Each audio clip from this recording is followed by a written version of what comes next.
If you're a mom, you're a superhero. That's right. Own it.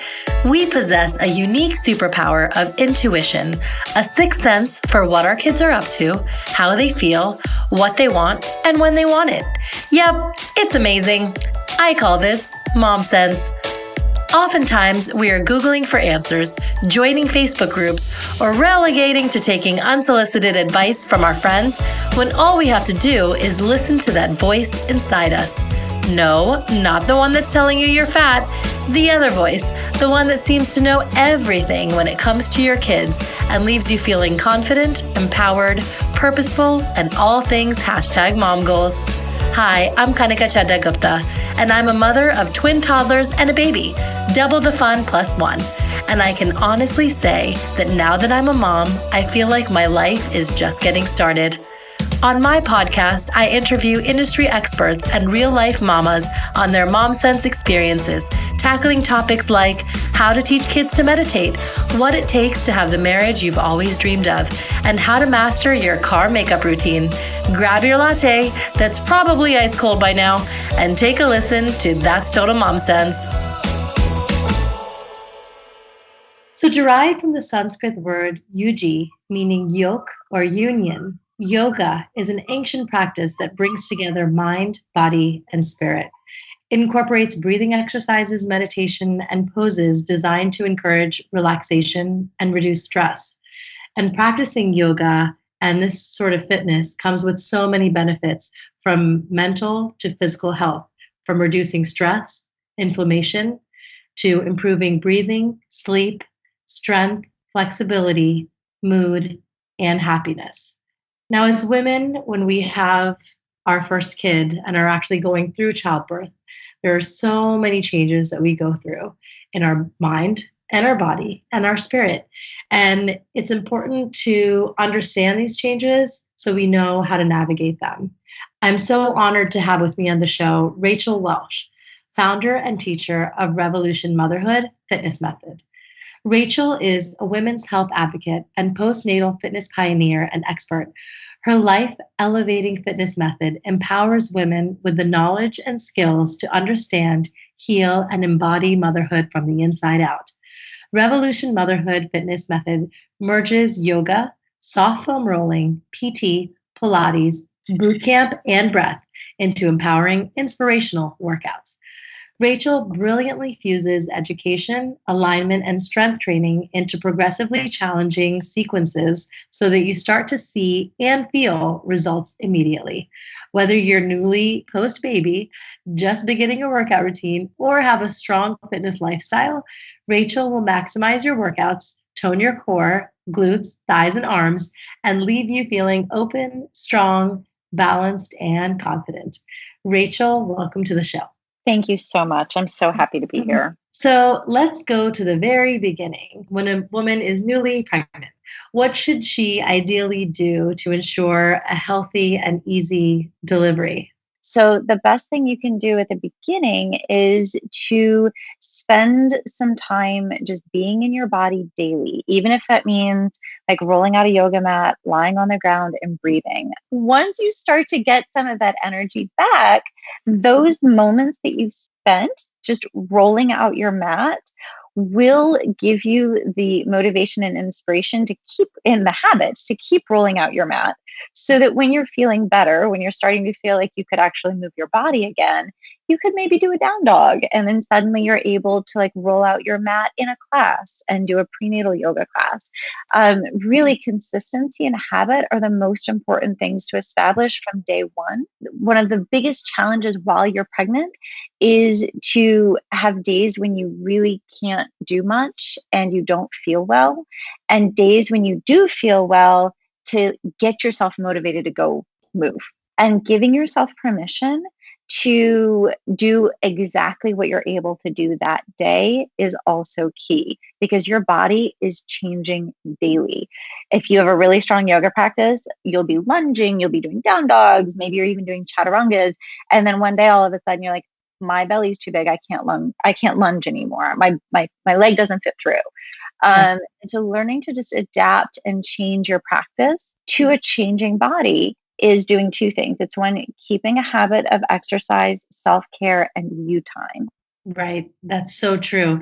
So tell us how you began your journey in yoga and fitness. I actually started a wellness journey in general with a shiatsu training. I graduated from college with a French and economics degree, moved to New York for the New York City job that lasted 3 months because it was total torture. I suddenly found myself 21 living in the city, flipping my world upside down, not doing what I had gone to school for. Just went to waiting tables and kind of figuring it out, and stumbled into a shiatsu class, basically a hands-on method of acupuncture. It's body work, but it works on 5 elements and on the meridians in the body and on energy. And it's done on the floor on it. Like, it's just this really beautiful body work method. And so I went into that, and I went like 2 years into that training, and it really went deep. And it was mirroring my own wellness journey of coming of age and like really owning my body and my health. And yoga just sort of merged right into that. So I started Mhm. practicing, found, my favorite yoga studio, did a teacher training. Suddenly I was a yoga teacher. And fitness had always been a lifestyle for me from college and on. As I progressed, developing my own wellness practices in New York City, I started teaching at, more and more boutique fitness locations, becoming more and more visible and connected, and also branching out. I was here and kind of coming of age in my career at the time when boutique fitness was really starting to pop in New York City. Mhm. And so I started dipping into it all. I was taking bar, and I was taking boot camp and spin class, and I was just trying everything because really for me, movement is about a mind body connection. It's about freedom. It's about connecting authentically to myself so that I can create a happy, optimized life and have a conscious family and have conscious relationships. And so I was just pursuing all of those physical practices at the same time as I was getting engaged and, growing my Right. emotional side. Right. And then cut to, so I was very active in the boutique fitness world, and then cut to me getting pregnant with my first and having her. I was very active through my entire pregnancy. Everything was great. I mean, I was, knock on wood, a really, really fortunate pregnancy with both my daughters, very easy, very natural. So I was able to really exercise and move through them both. But after I had my first daughter, it was about 3 weeks after I had her, and I was just going by the whole rule of don't do anything until you're 6 weeks postpartum. It was even less than 3 weeks. It was about 2 weeks after I had her, and I was like, I'm just dying to move my body. Like, it hurts. I'm stiff. I was breastfeeding. My shoulders were dying. My neck was cricked out. I was sleep deprived. I was like, I have got to just like get on my mat and move and like feel Right. my body. I had the benefit, almost a 20-year personal practice at that point. Mhm. So I got on my mat and I was able to go really gently. I was able to listen. And it was really, I still remember that practice. It was only about 30 minutes. I had my newborn on a pillow right next to my mat, asleep. Mhm. It was just Aw. me, like, what is this body that I'm in now? Feeling the aches and pains, and listening as I moved to what was releasing them. I very quickly realized that there was kind of this black hole where my core used to be. Even though I could do all the exercises, it wasn't connected anymore. That progressed. I mean, I got cleared at 6 weeks. I went back to bar classes. I was doing everything. And about a year after I had Caroline, my oldest, I was starting to get injured. And I'd never been injured, not chronically. I'd had like little tweaks, but I was getting like injured, like hips and knees and wrists. And I knew enough at that point to just stop. And I realized that I was going down a path of what society tells women is the right way to recover from childbirth, which is 6 weeks, you're cleared for exercise. Go Right. do sit ups, go exercise, go do whatever you want. You're fine. That is wildly misleading. There is a huge rehabilitative process that needs to happen internally before anything resembling your quote unquote old exercises can really take place. So I started to put those pieces together in my mind and in my body.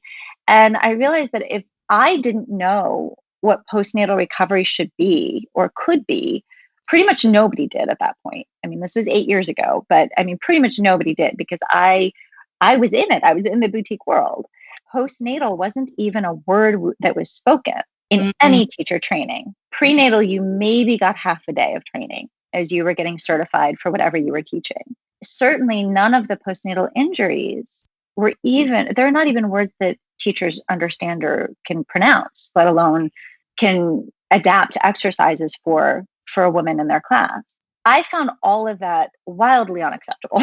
So I went back to my mat. I went back to the drawing board. I started hanging out with pelvic physical therapists. I started hanging out with one of my best friends who was a melt instructor and used this soft foam roller work all of the time, and fascial hydration and circulation. And I started to just educate myself. All of that education, all of that hanging out with all of these different practitioners and me experimenting on myself, I developed Revolution Motherhood Fitness Method because I was seeing results in my own body. I was seeing results in my private clients. I very quickly came to the conclusion that this information needs to be disseminated to the entire world.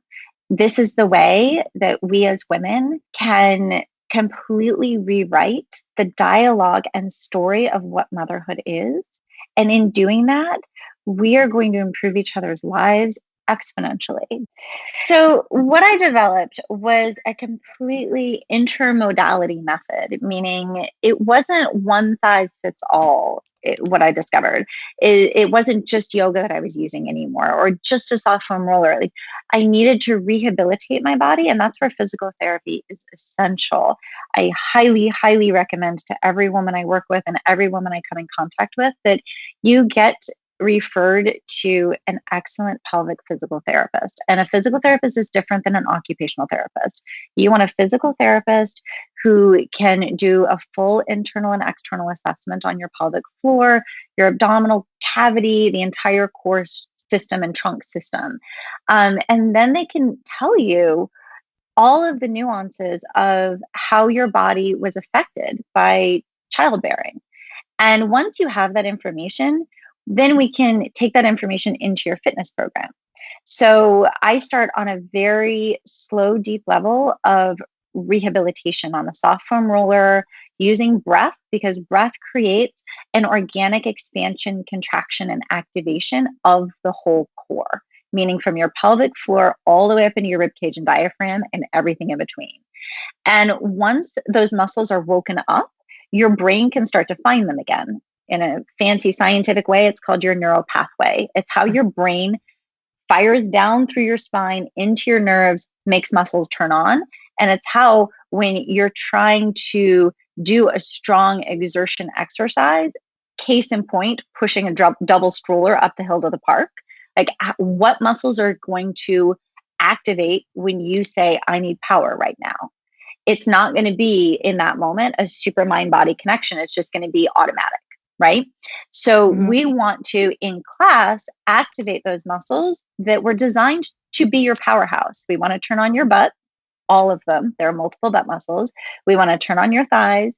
We want to turn on your entire core, not just your six pack in the front. We need the whole core from the inside out activating. That includes your back muscles, right? Once all of that is turned on in class, then we can start to challenge it and we can start to turn it into strength and stamina training. So we can really push your edges, say getting into some squats where you're starting to breathe harder, we're starting to get into cardio, but not to the point of you being unable to self-correct. So we start slow so you know what it feels like when muscles are turning on. Then we start to challenge you and you can pause, reset when you feel yourself lose that connection, like when your abs turn off or your butt stops working, or you start to get to know what is compensating for your butt and your abs, meaning usually your hip flexors or your neck or your wrists, all the places we get injured as moms and we're achy. We start to notice, oh, my neck is doing this work rather than my biceps or my triceps. I'm going to stop for a second, shake it off, and get back into the exercise from my triceps. Right. And that is how you start to create a very mindful strength training practice that then very quickly feeds itself into full on sweaty cardio, calorie burning, toning exercises. But it is on a continuum where you are continuing to come back, reconnect to the fundamentals of this is my core, this is my pelvic floor, this is my diaphragm. These are my transverse abdominals. And then go in and do some push-ups and see how much you can hold on to. Go run with the stroller up the hill. See how much you can hold on to, right? Mm-hmm. And then considering what kind of injuries you did sustain. I mean, everything from like a mild diastasis recti, which PS is not a death sentence. Okay. Diastasis recti is not the end of the world. Very, very workable and treatable if done in the proper methodology. To pelvic organ prolapse, to incontinence, to tearing, to scar tissue, like all of those injuries, often we have more than one, are interrelated because your body doesn't operate, your muscles don't operate in a vacuum. Your body operates as a whole, whether or not you're considering it as a whole, right? So all of those injuries become interrelated. So understanding from the get-go, for instance, in my case, after my second daughter was born, I had what's called a grade 2 rectocele, which is minor to like significant rectal prolapse. And it took several rounds of pelvic PT and a lot of, frankly, my own work, my own Revolution Motherhood method to recover the strength and stability of my pelvic floor in conjunction with my upper abdominal muscles. And it's not linear. It's very, very circuitous. Is there a difference in the healing of the pelvic floor from for a woman who had a natural birth versus a C-section? Yeah, definitely. I mean, first of all, we'll just state from the get-go that your pelvic floor is personal. How your body came out of pregnancy and childbirth is totally unique to each woman. There is literally no two women's bodies and conditions that I've seen that are identical. There are commonalities, right? So vaginal childbirth, certainly you're going to stretch and pull on your pelvic floor more than with a cesarean section. Depending on how your pregnancy was prior to a cesarean section, you may have sustained a lot of pelvic floor pressure. You may have just had a low, heavy pregnancy that put a lot of pressure down there, which would affect the health of your pelvic floor anyway afterwards. Whether or not you pushed for a long time and then got a C-section, you kind of get the double whammy then, right? If you pushed for a long time and then tore badly or got an episiotomy and had to be cut, or if the baby had to be extracted in some way, right? Like vacuumed or forceps or, in some way, that's going to change the dynamic of how your pelvic floor was damaged and how you need to go about repairing it. The biggest thing you're recovering from is that your abdominal muscles have been severed, right? Mm-hmm. And so there's a scar line that needs to be rehabilitated and worked on and loved and massaged. And it takes a lot of mindful work to get the nerves in your muscles to cross that scar tissue line again. So basically, usually cesarean sections, especially if they're planned, are very, very low, close to the pubic bone.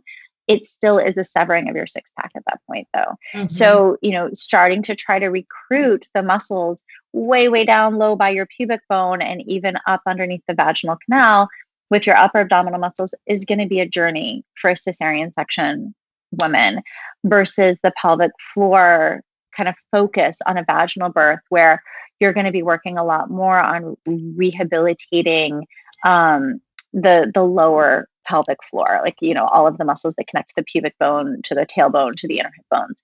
The issue for both of these scenarios is that the trunk of your body is a pressure chamber. Your body is meant to be able to sustain great downward pressure. Imagine sneezing, right? Mm-hmm. And your pelvic floor is supposed to respond kind of like a jellyfish, right? It stretches, it opens, and then it responds and rebounds back up and everything's fine. You don't really have to think about it in the ideal world.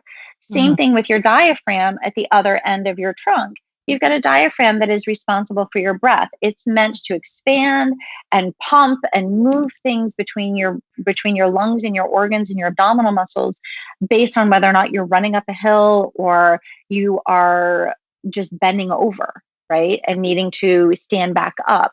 All of these just regular functional motions create pressure distribution in your body, downward, upward, and outward. Mm-hmm.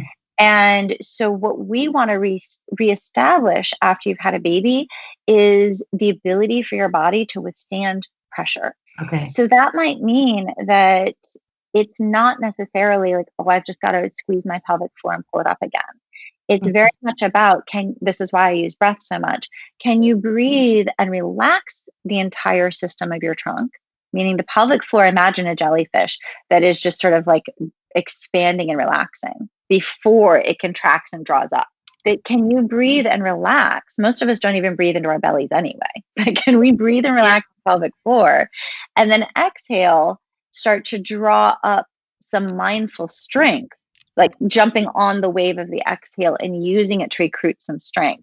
And in that way, you're retraining your intra-abdominal pressure and your external abdominal muscles to be able to withstand that pressure. So tell us about the misconceptions of diastasis recti, pelvic organ prolapse, things that could be daunting for a new mom in her postpartum phase.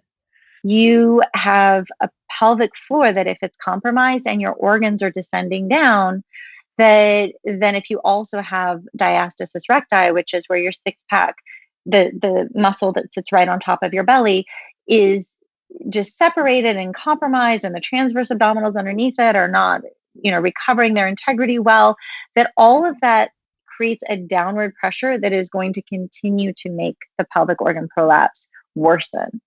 Okay. It can also lead to incontinence, right? Both fecal and urinary. Your scar tissue, whether you tore really badly versus a cesarean section versus, other kinds of scarring, internal scarring, the scar lines create dissonance and disconnects between the muscles on either side of it, right? So because your body is a whole, you need to understand all of your injuries in the context of the whole and how your body wants to function optimally. And then you can spend your life really getting to know how your body moves and how you move in your body, because it's going to change in 20 years anyway. It's not like you're going to fix yourself from childbirth, quote unquote, and then that's it. Like, this is really the moment to own living in a healthy body, because it's yours until hopefully you're 100. So what about weight loss? With your experience in yoga, does it help trigger it more than your typical cardio and other workouts out there? If I were going to make kind of a blanket statement, I would say yes, yoga triggers weight loss. And I'm going to say that it's not even necessarily because of the exercises themselves. I mean, exercise is exercise, and you need it if you want it. If you want weight loss, you need to move your body. That's just science, right? Right. Yes. But yoga in particular is so whole body and whole being that when you are establishing a daily practice with yourself of love and compassion and kindness, it starts to blend into the rest of your lifestyle habits. So suddenly you start to listen to your needs more and react to the negative less. So at 8:00 at night, when your children or child has finally gone to sleep, and I call the nighttime like the crash moment, because it's finally your kids are asleep, it's quiet, and all of your unmet needs come like crashing down on you at once, And it's like, what am I going to do first? And more, you'll start to go to bed rather than go and eat a bag of cookies and try to stay awake and try to finish your emails and try to grind through. Like, you'll drink some tea. If you're hungry, you'll make a choice for your nutrition that is more nurturing than cookies and chips, right? Yeah, Which is like chocolate and chips is the default. Exactly. So you start to treat yourself better in a yoga practice. You start to treat yourself better off the mat. This is something that I ask all my guests. I love hearing about their mom sense experiences when you trusted your gut and knew there was nothing else that was right when it came to your kids. Can you tell us a moment that you did that? There are two that jump out for me. And honestly, the first one is the moment my oldest was born. it was my first delivery. So didn't know what I was doing in a lot of ways. And there was a moment in there that was like her heart rate was going down. And I was just aware in the fog of, the end of delivering my baby that intervention was imminent. Like they were about to get seriously involved. And I just told everybody to step back. And I was like, stop touching me. I'm pushing her out. And it worked. I pushed her out. I didn't know that this was unique until I had my second, but she came out, she cried like once. And then she was just silent, staring back and forth at me and my husband for what felt like an hour, but I'm sure was just seconds. But it was like time just stood still. Wow. And she just was staring at us, and back and forth, between his face and my face. Yeah. And it was like everything, my whole being on a cellular level was reordered. It was like intuition and mom sense was born in me and crystallized that I would trust myself and her. Let's not forget our quote of the day. So tell us, is there a quote that you live by? This quote I found is by Nathaniel Hawthorne. And I read it when I was pregnant with my oldest and sobbed. Have written it to both of my daughters on their first birthdays. And it's human nature will not flourish any more than a potato if it be planted and replanted for too long a series of generations in the same worn out soil. My children have had their birthplaces, and so far as their fortunes may be within my control, shall strike their roots into unaccustomed earth. Oh my goodness, I'm getting choked up. I know. I almost didn't make it through it. I usually cannot read it out loud without crying. Oh my goodness. And I've never heard that before. And it's so profound. And it just goes to show that, our children are not ours. We have to let go. They're their own individuals and their own souls. And so you just have to nurture them, and wherever they plant their roots, and however they grow and flourish is really up to them. Yeah. Yeah. It is the ultimate act of service and being a vehicle for posterity. We're raising the next generation. Right. And then we let go.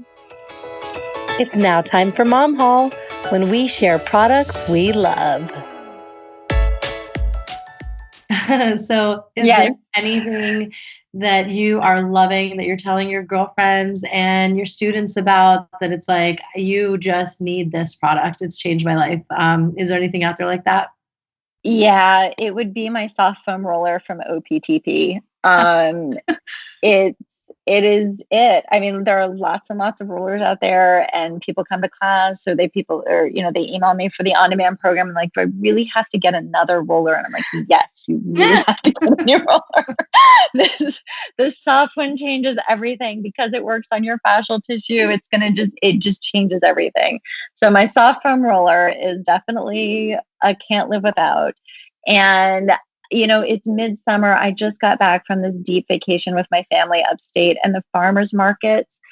Oh, I cannot live without them. I just did the market today, and it is just all inspiring for how to nurture and feed and cook with my family. And my kids get excited about the food, and the farmers markets are just rocking my world right now too. So Rachel, where can our listeners find you? They can find me online. I have a fully on-demand video program on my website, revolutionmotherhood.com. They can find me live in New York City. I offer programs, both foundations and my signature boutique fitness class in Brooklyn, both in Park Slope and Dumbo, and in Manhattan in the Flatiron District. And you can find me on Instagram. Launching next month in September, I'll be teaching live classes on Instagram, which will be archived onto my on-demand program. So at Revolution Motherhood on Instagram. Yeah, and I'd love to offer your listeners a month's free to my on-demand subscription with discount code just for you guys, MomSense10. Wonderful. Mom Sense 10, guys. Thank you so much, Rachel, for that. Thank you. It has been just a privilege and a joy to talk to you, to get to know you, to get to know Mom Sense, and everything that you're pioneering and getting out there to the world for women is so important. It's just really a privilege to be collaborating with you. So thank you for having me. Thanks for listening to today's episode. I hope it was inspiring for you and you're ready to roll out your yoga mat right now. Be sure to tune in next week, same time, same place, wherever you listen, and leave me a review. I have been featuring them on upcoming episodes, and I'm so grateful to have you in my corner. And remember, stay strong, Supermamas. See you next time. That's total mom sense.